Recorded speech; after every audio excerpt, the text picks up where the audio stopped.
The Benjamin Dixon Show is only possible with listener support.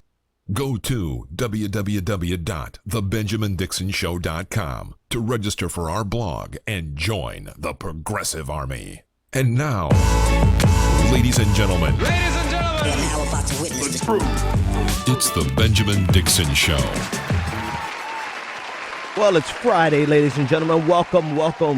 Welcome to a special bonus. You get a bonus show. She gets a bonus show. He gets a bonus show. Everybody gets a damn bonus show Friday.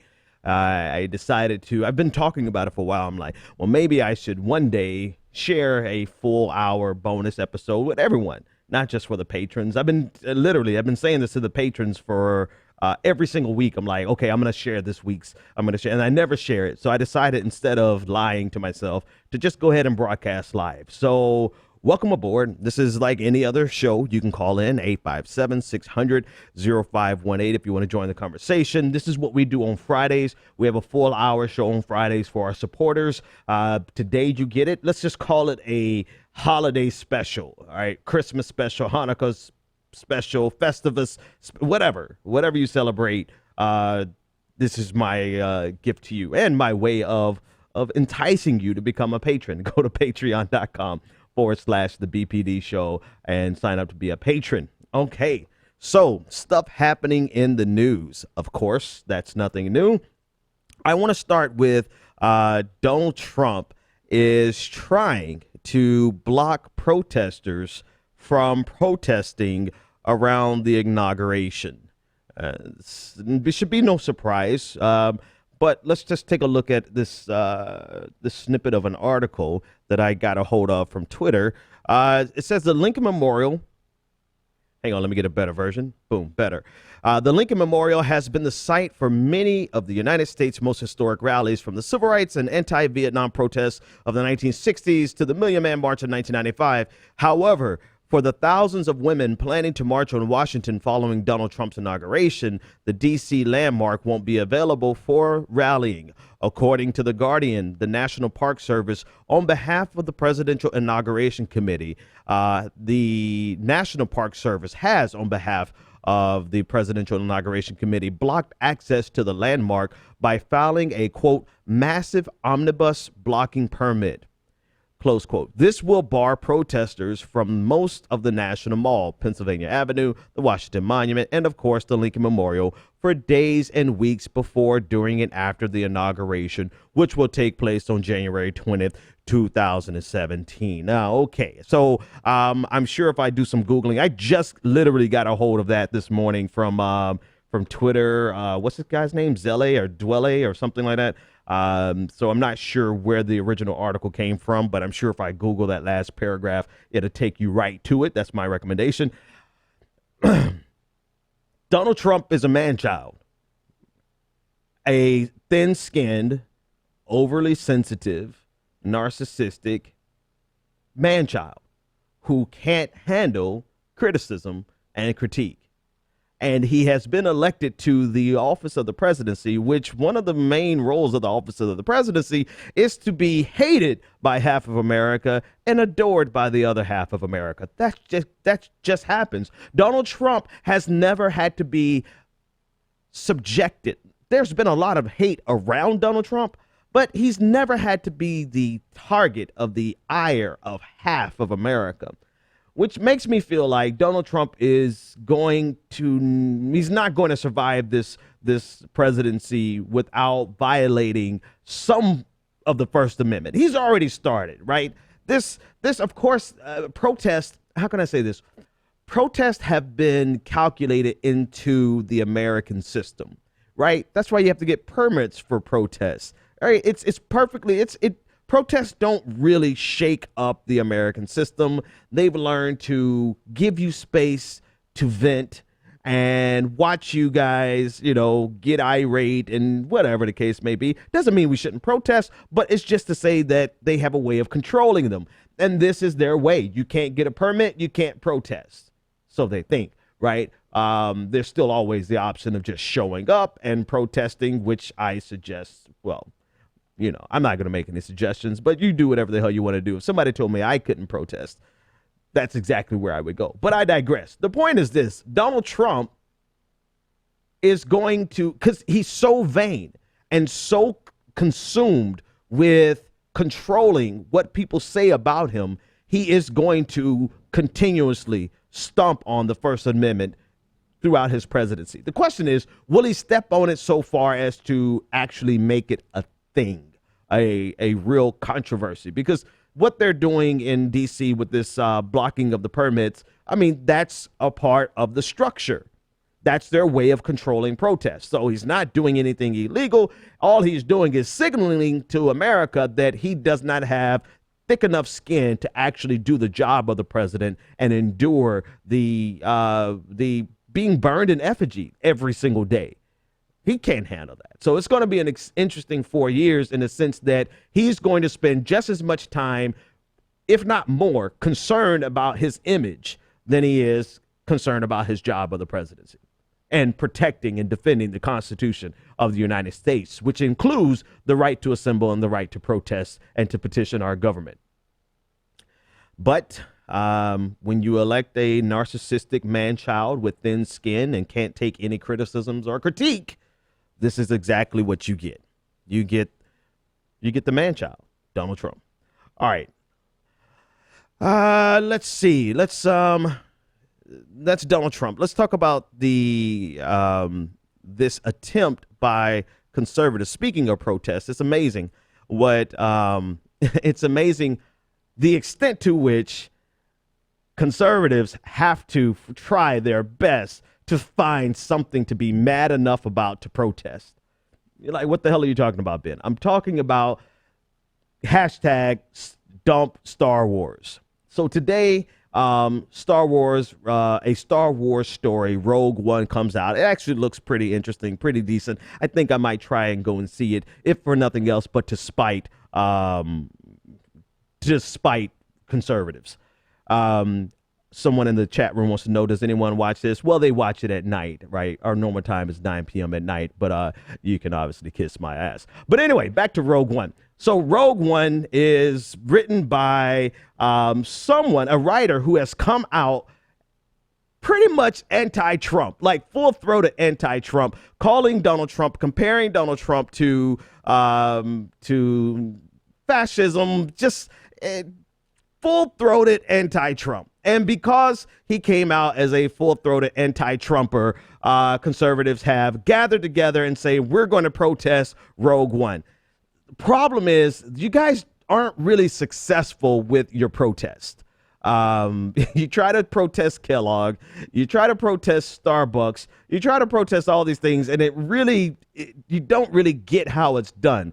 You don't take stuff that you purchased and throw it away in terms of a protest and then go buy more so that you could throw it away, or go to Starbucks and spend all your money at Starbucks just so that you can buy a cup that says your name is Merry Christmas. I mean, you guys don't really get the principle. And now you've taken on the biggest hurdle of all, trying to challenge Star Wars. I mean, Star Wars is going to break all the records this weekend. So this entire Dump Star Wars movement is hilarious. And just to give you an idea of what they're protesting about, I'll put it on your screen. Here's your guy. Chris Weitz is the guy who wrote the screenplay for Star Wars. He said Star Wars is against hate. Spread it. And so he has the icon with the safety pin, which is lame. The whole safety pin movement to me is kind of whack, but to each his own. That's his way of showing solidarity with, more so against, the hate-filled bullshit neo-fascist movement that has been fostered by Donald Trump.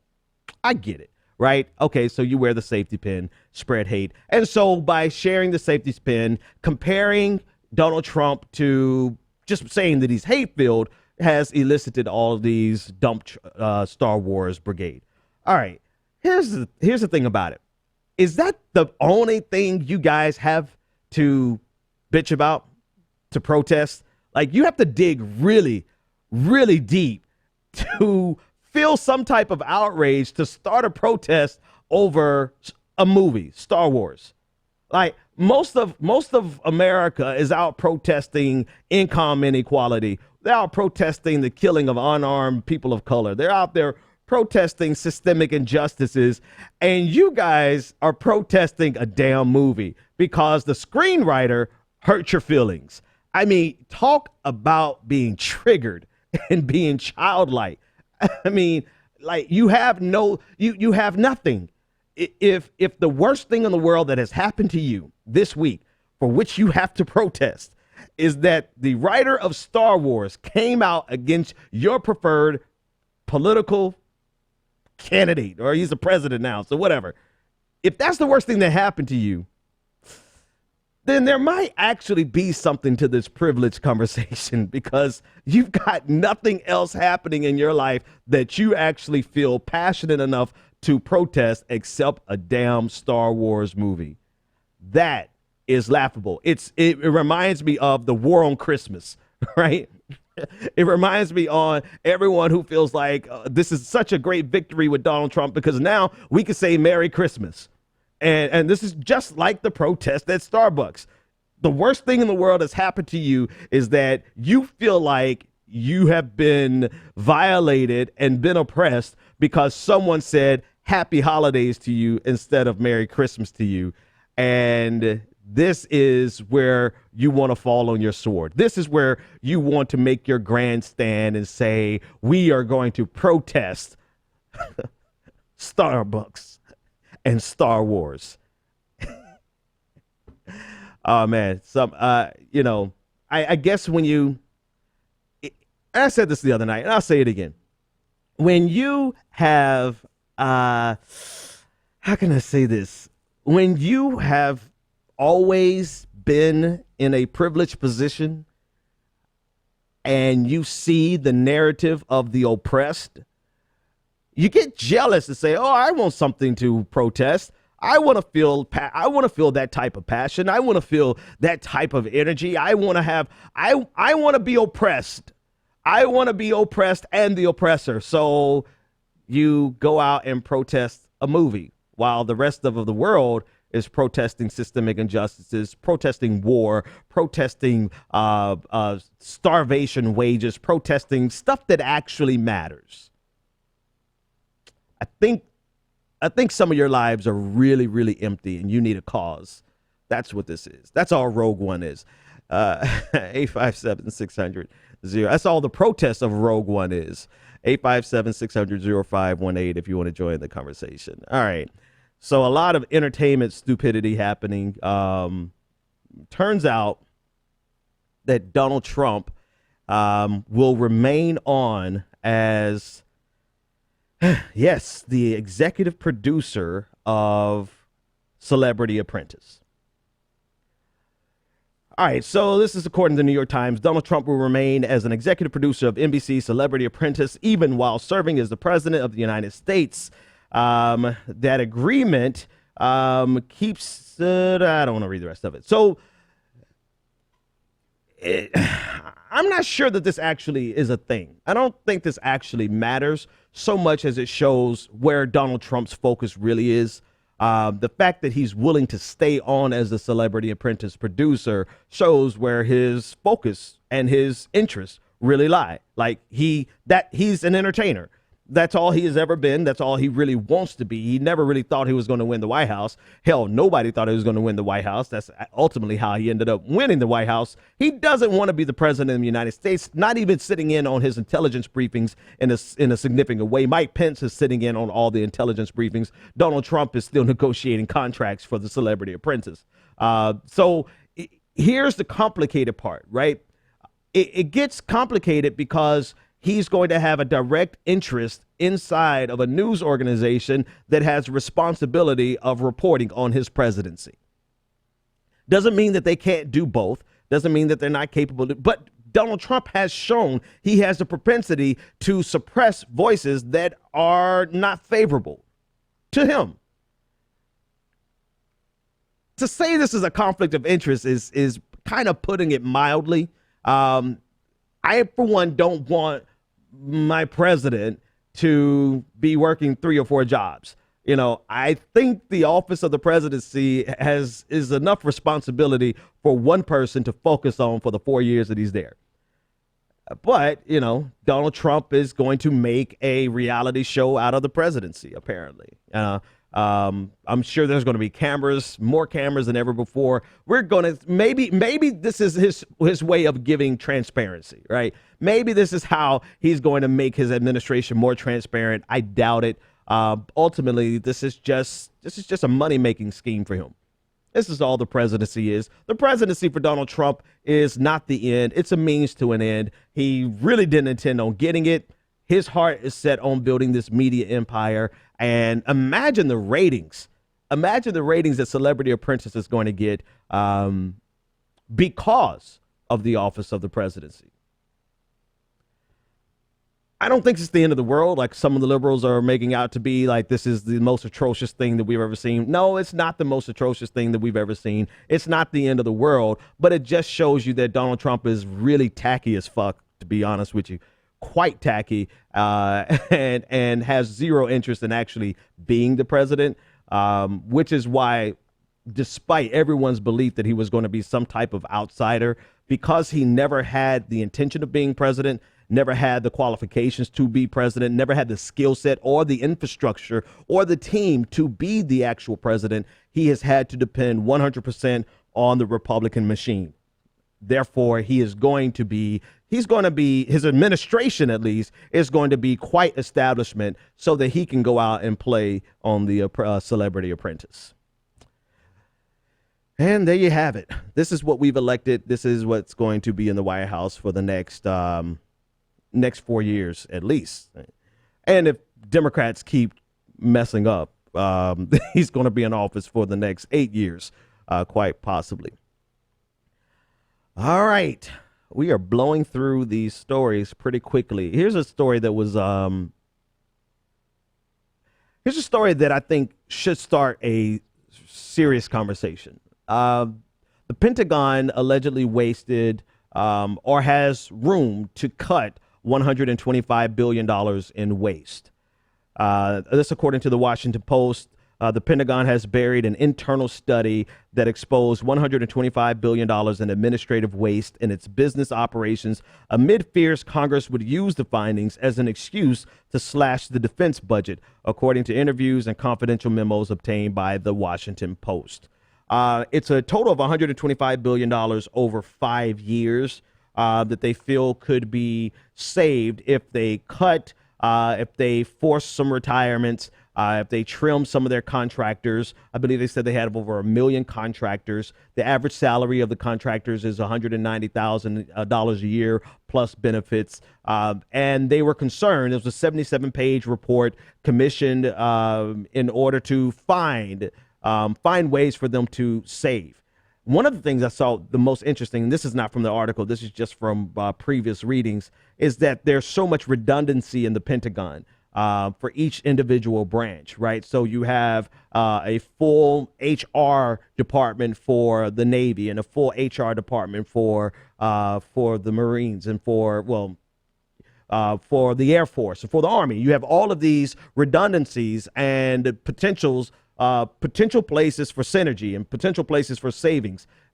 This is not a part of the report, but I'm quite sure of that $125 billion.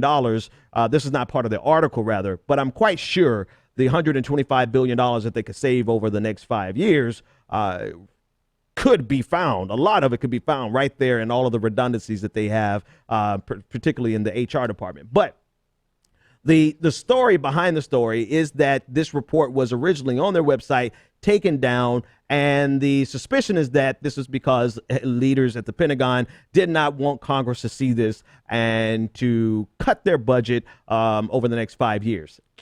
Here's the thing. You have competing forces coming in. You have the military industrial complex that is what it is, that wants this spending, that wants to keep it exact. Matter of fact, they want to expand it. Then you do have Donald Trump, who's come in saying that he's going to cut waste and he's going to cut, useless spending, waste.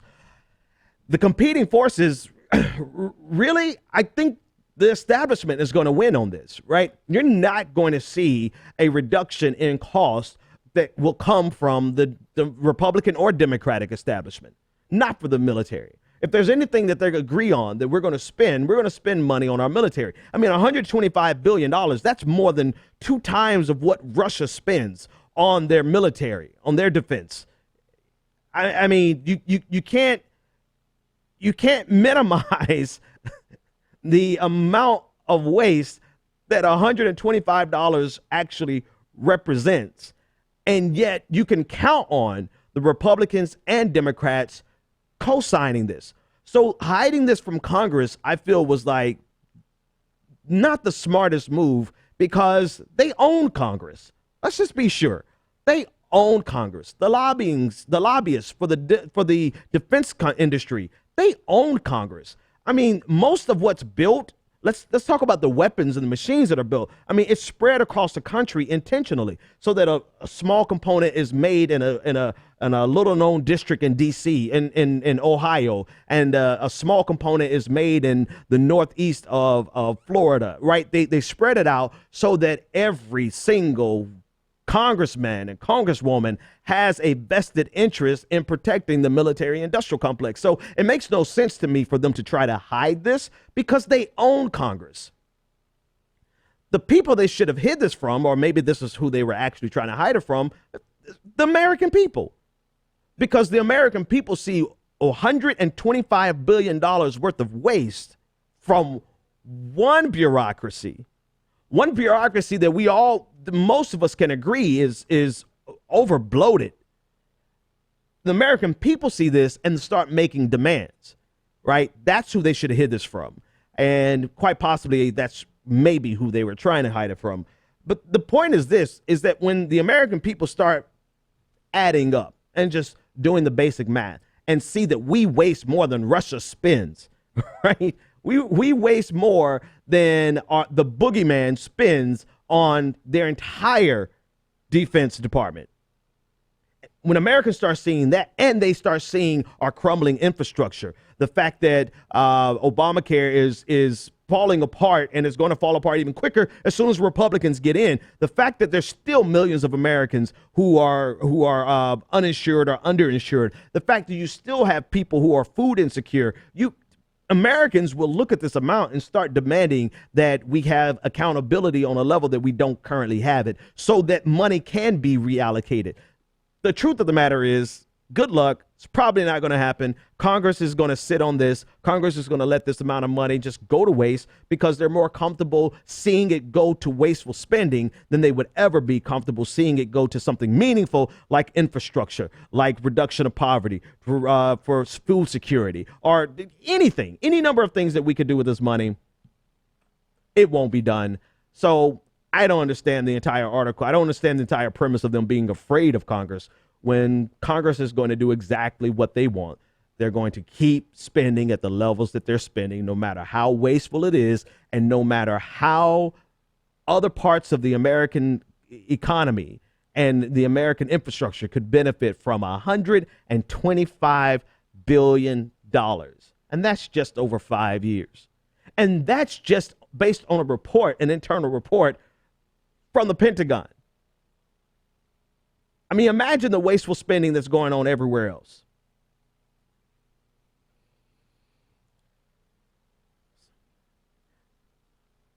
Anyway, in other news. So some interesting things have happened around Donald Trump becoming the person of the year, Time Magazine's person of the year. I meant to talk about this the other day, but whatever. It's I guess, I mean, he's the person of the year. Congratulations. I was watching a story of their decision-making process in making Donald Trump the person of the year, Time Magazine, and their decision-making process. And they went through great pains to make sure that people understood that Time of the Year or Person of the Year is not necessarily always saying that this is a good person. And I bring that up because it was like, you know, I don't know. if you have to go through all those hurdles to make sure people are okay, well, maybe Time Magazine doesn't think that he is actually a good person of the year. Maybe they want us to think that he's a bad person of the year, blah, blah. If you got to go through all those hurdles, you might as well not have picked them, right? So I guess I just don't like that level of being disingenuous. You know, you pick the man to be Man of the Year, just leave it there. Right? Don't try to convince everybody that maybe you picked him to be Person of the Year for the same reason you picked Hitler to be the Person of the Year. I think people are smart enough, and history will reflect loudly enough for us to make that decision on our own. So besides them and this is from the team that actually chose Donald Trump and put this piece together, besides them going through all these hurdles to make sure that people know that this is like, maybe it's a good thing, maybe it's a bad thing, there is the comparison of all of the other people who have been Person of the Year. And you can't, of course you have people like Dr. King, you have people like Gandhi, right? You also have people like Stalin, Putin, Hitler. You have all these people who have served as Time's Person, Man or Woman of the Year. And it begs the question, right? What do they use? Like, what is their qualifying? What do they use to qualify this? And in the interview about their decision-making process was interesting, and it really can't be denied, right? With Donald Trump or with any person they pick, they said their primary criteria is, has this person changed the world? They didn't say whether it's for the good or whether it's for the good or bad, but has this person fundamentally changed the world? And I don't think anyone can deny Donald Trump has fundamentally changed America. You could decide whether it's for the best or for the worst. Obviously, I think it's for the worst. I think he's a piece of shit. But he's changed America. He's changed the manner in which the office of the presidency will communicate. I mean, he's revolutionized the usefulness of Twitter and using it in a way that no other politician has used it. He's definitely given voice to a lot of people who have been relegated to the dredges of society, as well they should have been.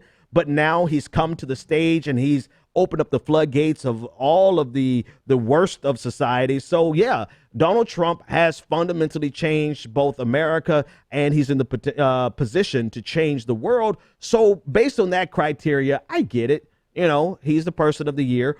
Ironically, and I was listening to the Bill Press show. Ironically, Hillary Clinton actually won the popular vote for this particular competition, right? They have a popular vote, and then they have, I guess, their own electoral college. So the irony of it is that Hillary Clinton won the popular vote, but still lost to this white man's affirmative action, is what we'll call it. Another bit of irony with the Time Person of the Year is the fact that Donald Trump has, well, I'll let him speak for himself here on your screen. Back in 2015, he was so mad that he didn't get it. He said, "I told you Time Magazine would never pick me as Person of the Year, despite being the big favorite. They picked a person who was ruining Germany." There you go, Donald Trump. You've got your wish, right? The man-child spoke and got his wish. He is now the Time Person of the Year.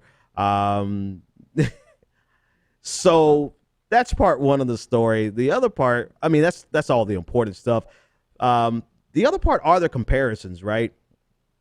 And I'll show you on your screen, right? We got the covers, and this is a tweet from Sean King showing Hitler, Stalin, Putin, and of course Donald Trump. Donald Trump is in good company, being the Time Person of the Year.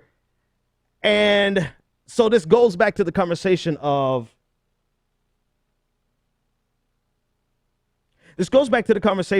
are these comparisons apt? Are these comparisons appropriate? Do these comparisons water down these people in history? And are they technically correct? I don't really care if they're technically correct. There's only one question to ask in this. what side do you honestly believe in the world of Time magazine? Forget the world of world history. Forget whether or not Trump is technically a fascist. Forget about that. But in the world of Time magazine, do you think that they're honestly comparing Donald Trump to Gandhi and Dr. King? Or do you think that they're more likely comparing Donald Trump to Hitler and Stalin and Putin? I just, so, there's that. And, of course, when Sean King tweeted that out, people lost their minds.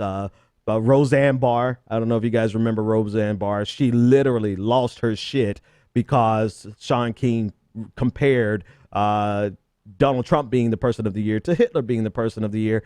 And, it might be a tongue-in-cheek comparison. I don't care really if it's an apt comparison or not, but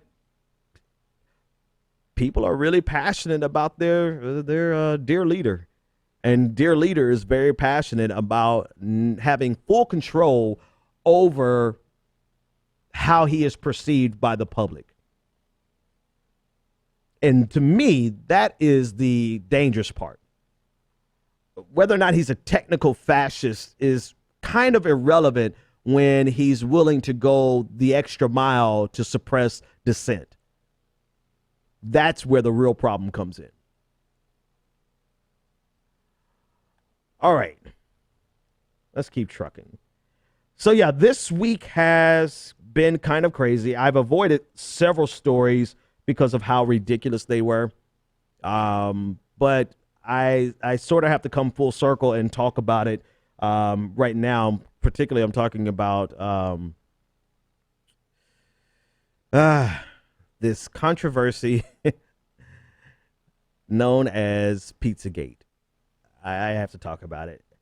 I have to talk about it because, well, I mean, I guess I could have talked about it the other day when the Edgar Welch, the 28-year-old from North Carolina, when he arrived at the pizza shop that was allegedly the center focal point of PizzaGate. He arrived there to investigate himself with his rifle, threatened employees, shot his rifle into the ground, ultimately surrendering to police.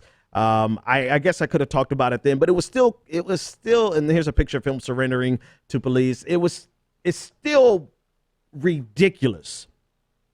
It's so ridiculous that it's hard to believe that somebody with a modicum of intelligence would actually fall. And when I say a modicum, I'm not talking about being smart. I'm talking about functioning digits. It's hard to believe that someone with functioning digits would go this far over something that literally started on 4chan, right? We're talking about a controversy that started on 4chan that tied the reference to a pizza parlor in D.C. that was mentioned in the Podesta email leaks. They somehow, I think there was a picture of a kid at the pizza parlor, and because there was a picture of an innocent looking child in a pizza basket or in a basket, they somehow tied this to being a child pornography and child sex ring that was set up to serve the Clinton administration and the Clinton Foundation and all of the perverts associated with them. I'm sure Anthony Weiner is tied into that somehow because he is their resident perv. So it's hard to believe that someone with functioning digits would go from 4chan all the way to I'm willing to get arrested and damn near killed over a conspiracy that I found online. But I think I'm shortchanging the idiocy of humanity. Right? Maybe I'm downplaying it. Maybe I should have taken this story seriously because somebody clearly, whatever his last name was, Edgar Welch was clearly taking this story seriously. And I want to read you a quote. He said that he never intended, he only intended to give the restaurant a, quote, closer look, and he regretted how he handled the situation. He said, quote, the intelligence wasn't 100%. You think, homeboy, you think that maybe you drove 250 miles from your home to investigate a story at gunpoint that you found on 4chan might not have been a smart decision. But it goes a little further. So not only did PizzaGate bring down Edgar Welch, but it has also brought down Michael Flynn's son. Michael Flynn, Lieutenant General Michael Flynn, is on the transition team. He's the choice for Donald Trump's national security advisor. He is the older gentleman in this picture. The younger gentleman to the left is Michael Flynn Jr. He on Twitter, well, sometimes it's best to just let people's words speak for themselves. This is what he tweeted out. He said, until hashtag Pizzagate is proven to be false, it will remain a story. The left seems to forget Podesta emails and the many quote unquote coincidences tied to it. And then he shares a link to another tweet that had a link to a fake news story. And I'm loath to actually say fake news because they're trying to spread the definition of fake news to mean anything they disagree with. This is both liberals and conservatives alike. I think it's the absolute worst thing that anyone can do. However, Pizzagate is definitively fake news, right? And so because of that tweet, he was fired from the Trump transition team. Mike Pence originally said this guy doesn't even work for the transition team. Turns out he did work for the transition team, and he no longer works for the transition team, all because of Pizzagate.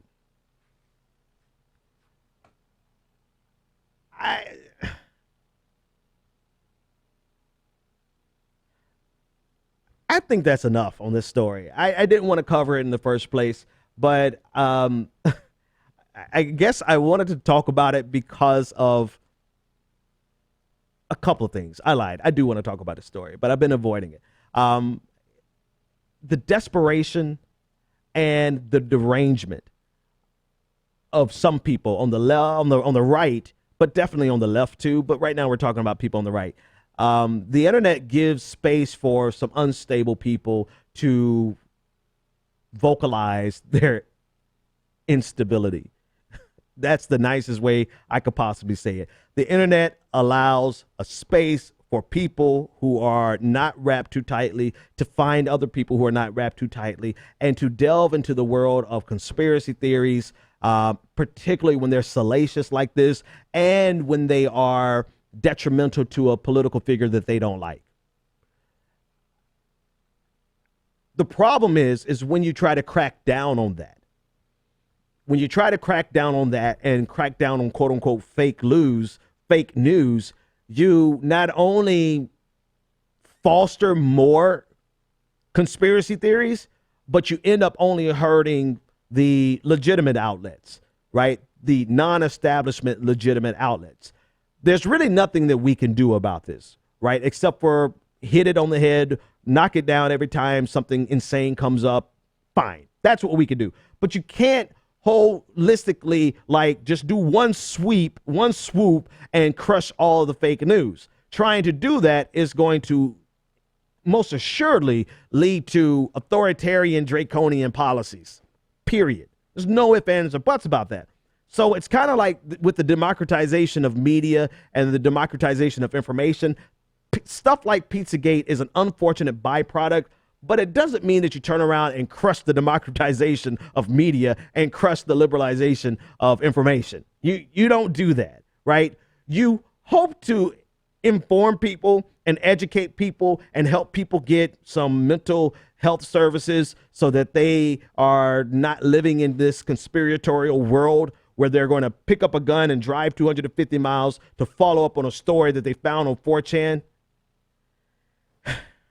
That's really your only hope versus doing like Hillary Clinton did yesterday in her first press conference since she lost the election, warning America against the perils of fake news, which emboldens this draconian approach of blacklisting news media outlets that don't carry the token line.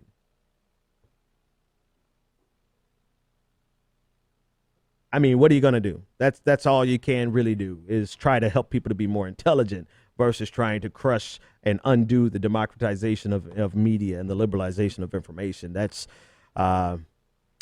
but you can always count on authoritarian tendencies to rise up when something is a challenge, when something is challenging. Yeah. Much like you can count on Donald Trump suppressing the protesters because they're challenging him. If you want to see who the real authoritarian is, see how people respond to being challenged. All right, let's crank on through. What else we have? So we talked about Star Wars. We talked about the Celebrity Apprentice, Trump Person of the Year, firing of Michael Flynn Jr. We talked about the waste of the Pentagon. Actually, I think I've covered everything I want to cover today. And I did say a full hour, but I don't believe in wasting people's time. So this is just our Friday bonus show. Our regular show is Monday through Thursday at 9 p.m. Eastern Standard Time. Thanks for hanging out with me. This is what it's normally. Well, it's not. It is what it is. So if you've been here before, you know what it is. You know where to find me. I've got nothing else to say. Actually, I got a whole lot to say, but I'm going to cut it here. Take it easy. The Benjamin Dixon Show is only possible with listener support. Go to www.thebenjamindixonshow.com to register for our blog, join the Progressive Army, and support The Benjamin Dixon Show. It's Ben Dixon! If you like this episode, be sure to share, like, and subscribe.